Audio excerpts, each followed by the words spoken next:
Today is Monday, April 6th. I'm Melissa Robson. I'm the Associate Executive Director here at Greenspring, and I am joined by Jason Healey, who is our Director of Dining Services for the campus.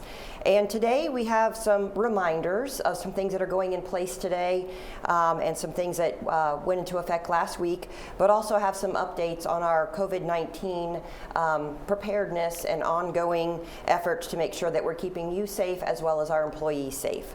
So I'll start out with the shuttles. I'm hopeful that you have gotten your communication in relationship to the shuttles. We are no longer running shuttles on campus.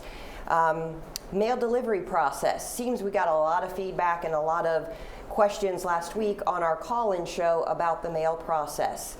Each one of you should have received a letter on Friday that was delivered to your home in regards to changes in the mail process.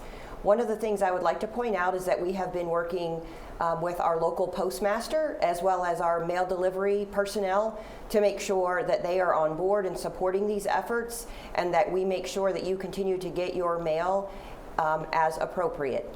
What I would say is on a daily basis, you will receive your medications. If there are any medications that come in, they will be delivered to you daily. There will be no delay in you receiving those medications once we receive them. For any outgoing mail, please leave your outgoing mail on your ledge outside of your apartment on a daily basis, and we will be by to pick that up. I know in the letter it talks about leaving it out only on the day that your mail is being delivered. So we have gone back and we have decided that we will be able to pick up your mail on a daily basis. Just leave it outside on your ledge. For all other details, please refer to the letter that Chandra sent out dated April 3rd. It talks about the very specific process in which mail will be delivered to each clubhouse in each neighborhood as we move forward, and that starts today. We implemented a new screening process at the front gate starting today for our employees and anybody who is gaining access to our community, and that includes receiving a new pass that you're to carry with you. If you're here on campus, if there's a loved one, or if your private duty aide is coming on campus, or every one of our employees is required to carry this pass. We are required to take temperatures now of anybody coming on campus, and if they have a temperature, we will be asking them to turn around and they will not be allowed to have access to our campus. And we will have further discussion around what that looks like and what we need to do to best address those individuals, whether it's a PDA or whether it's our own employees that we're managing. Packages. Starting today, packages will be delivered to the front gate and then they will be delivered to you. We are no longer allowing individuals to come on campus with package deliveries. We will still make sure that you're receiving them on a daily basis as you have been from our concierge team, but they will no longer be allowed to come on campus. Only our commercial deliveries, such as big deliveries for our dining team or for our supply delivery for us to make sure that we're caring for our residents here on campus, will be able to be brought to our loading docks, at which point they will be left at the loading docks for us to manage and to deliver to the departments. So I'm going to take a breather before I go into some new things, and I'm going to hand it over to Jason to go over some of the things he has. Thank you, Melissa. So for dining services, I think the main thing that the team would ask of the residents, if you have not already done so, please clear off your ledge. We really want to make sure that we're placing your food on those ledges, and with mail delivery coming, mail delivered will be on your ledge. And if you saw the letter that came out about mail delivery, we are utilizing the dining team to deliver that mail. So when you're getting your meals, you'll be also getting your weekly mail that comes in. So with those ledges cleared, it definitely is helpful. The other thing that I ask is, I know it's not easy to be in your apartment. I know it's hard not having interactions with other people, but for the safety of you and the safety of our staff, when we are doing our delivery process, please don't open your door and try to talk or even thank the staff. We are really trying to keep our social distancing. We're trying to keep that separation for the safety of our residents and also for the safety of our staff. So our protocol is is we typically are dropping all of the food on a given hallway. Then we start the knocking process as we go. Give a couple minutes before you get your food. That's what we ask.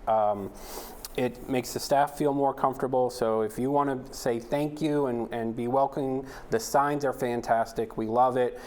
We even have staff taking pictures of them to show their parents when they go home. Keep that coming, but from the personal face-to-face, please keep that distance for your safety and the safety of our staff. Something that we started this past Sunday was the different teams. So we're running an A team, a B team, and pretty much a third team that works at night. With that, we are separating our staff from a safety standpoint. We're also separating our staff so we can be producing at different times and different hours to cross-utilize space. With that, we have less staff working during the day. So one, if you're making phone calls, there's less managers and less staff to take those calls. We are responding back to voicemails. Second of all, your delivery times are probably taking a little bit longer. So if you got your delivery yesterday, you possibly could have gotten it at 5 o'clock, where a week prior you had gotten it at maybe 2 o'clock or 3 o'clock. So really remember that window from 11 to 5. And to be honest, there's a good possibility it could extend a little bit past that. It's our goal to meet that window and that time period, but depending on staffing levels, which do change every day really for us, we have that about. We do have someone by the phone if we get later in the day, just to be able to answer your calls to let you know the delivery is coming. One of the things too, we have a lot of residents still asking about what is safe and what is not safe to microwave. To be very candid, when we order our disposables to come in, we are happy with what we receive. We are typically receiving not what we initially order, and it is less. It's a substitution product. So we've had microwavable, we've had plastic, we've had very thin plastic that would melt in a microwave. We've also had some possibly could have even gotten a paper container, which doesn't do well, which is microwavable, but we don't recommend it from a safety standpoint. So really take any item that you have and put onto a dish, china, porcelain, glass, something that is, microwavable safe to heat up your meal. And for our environmentalists, we are trying our best to get environmentally and recyclable products. We don't always have that luxury because of our current state, and we do not want to, but there is a possibility that we might end up getting styrofoam, which we do not want, but at the end of the day, we do want to take care of our residents. You've probably noticed a piece of paper that's in your delivery, which kind of details what the items are. With that being said, if you have any questions on your items or concerns, please call those restaurants that are making your deliveries. We do have master sheets of all of our residents in our apartments, and we are keeping those notes on file for the different deliveries that we have. But we do need that information from you.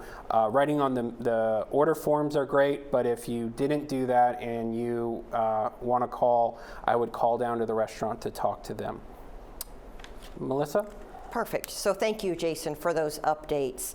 A letter that you guys will be receiving today really talks a little bit about individuals and some changes in our staff being able to wear cloth face masks. So I'm going to read the letter, if you will, that you're going to be receiving from Chandra today, because you may have noticed if you happen to be out of your apartment, some of our staff are wearing either a bandana or perhaps a homemade masks.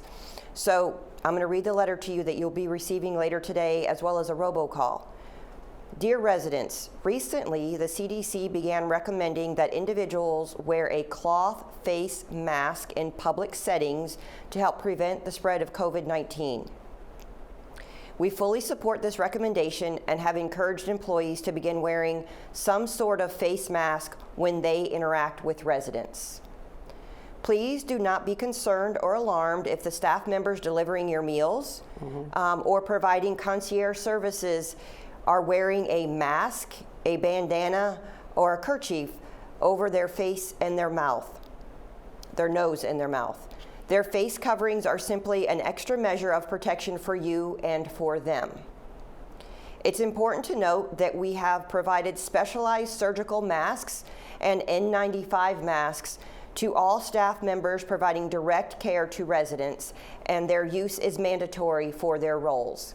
So I'll clarify, any clinical area where we are having direct contact with our residents, such as in Garden Ridge or in our home care, home support teams, and certified home health or physical therapy, anything that we're providing in a resident's home, you will start to see our staff wearing masks that we are distributing to them and providing to them.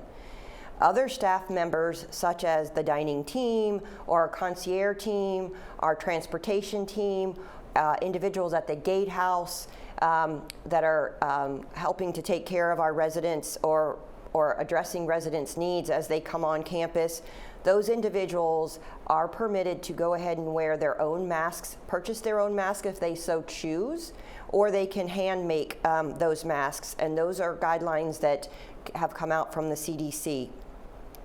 If you'd like to make your own no-sew face mask out of a simple household product, including a coffee filter, instructions will be on the reverse side of the letter that you will be receiving, with additional face mask ideas on the CDC website. The CDC website is www.cdc.gov, and click on the cloth face coverings link, and it will provide you with information on how to make these the cloth face masks for yourself if you so choose to. As a reminder, the CDC's other recommendations are really staying at home. Staying at home and thoroughly washing your hands and social distancing are still the best and most effective ways to prevent the spread of coronavirus. We continue to see various things come out on a daily basis from the CDC with advancing recommendations. And as we see that information coming forward, we are looking to make sure that we keep you, our residents, informed, as well as our staff. On a weekly basis, Chandra and I will be doing live call-in shows. Our next call-in show is tomorrow from 12:30 to 1:30, and we plan to do one on Thursday as well. We know for our residents, there are a lot of things that are coming out, whether it's robocalls, whether it's what you see on TV, whether it's the letters that we're providing to you, letting you know some of the changes that we're making here on campus. We want to make sure that we're continuing to keep open dialogue with you, which is why the call-in shows are so very important. We really appreciate your feedback, we appreciate your engagement, and we appreciate your clarification. Sometimes it can be very confusing, and we want to make sure you have the latest and greatest information and that we can help with clarifying the information that you are receiving. Jason? Yeah, Melissa. With that being said, and that's kind of why I talked earlier about please don't open the door and greet and thank the dining staff when they're making your deliveries. Some of our dining staff have followed the CDC and are wearing masks. Some do not, or some wear a mask, and then it gets soiled and they remove it for their shift. So we want to keep that separation. So if you see a mask, great. If you don't, that's an option that people are taking or not taking. But that's why it's so important that you're not coming out. One other question that people are asking us is how long is the food good for? How long can I eat it? What should I do with food that I don't want? With that being said, anything that we're making in-house, your entrees, your sides, your salads, your soups, we really recommend you eat those within those 3 days of your delivery. If you cannot eat it and you want to eat it later, we recommend freezing. You can freeze up to 6 months a particular item. The other thing is our non-perishables, like our sodas or a individually wrapped muffin or granola bar or things of that nature.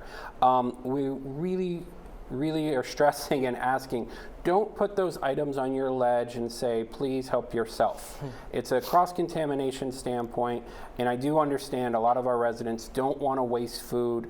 A lot have called down to let us know certain issues and preference, and we have omitted those items from future deliveries. If you do get something that is non-perishable that you do not want, what we are asking is please collect it in your apartment. And when this is all over with, we're going to be working with local food banks who can safely sanitize the food and to be able to distribute that to the community who will probably desperately be needing food when this is all over with.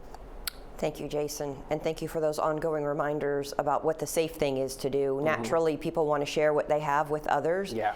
And we have a very kind-hearted community who is very generous, but we ask them at this point in time to just take care of yourself, and please make sure that we don't create a situation where that cross-contamination could be possible, and just maintain those things in your apartment. And there will be a time when we can all give back to the community, and the community at large, that is, and provide these items back to them. In closing for today, what I'd like to say to the audience is just thank you. Thank you for your patience. Thank you for understanding all the measures that we're taking. While it may be very confusing from time to time, I go back and repeat what Chandra has said before, and this is a bicycle that we're building and trying to ride at the same time. There's constant information coming forward from the CDC with daily recommendations on how we should be managing a variety of situations, and we are doing our utmost best to make sure that we are bringing those things forward, that we're understanding and interpreting them, and how they should be carried out in the communities that we are overseeing, and how do we take the best care of our residents while providing the services that they need, as well as helping to support our team members and making sure that they are safe and they are getting the things that they need. We ask if you would like to participate in a staff appreciation opportunity this week from your apartment. It is going to take place on Wednesday, April 8th at 3:15 in the afternoon. For any resident in your apartment to open a window, go on your balcony, go on your porch, and applaud the staff and just say thank you from your apartment.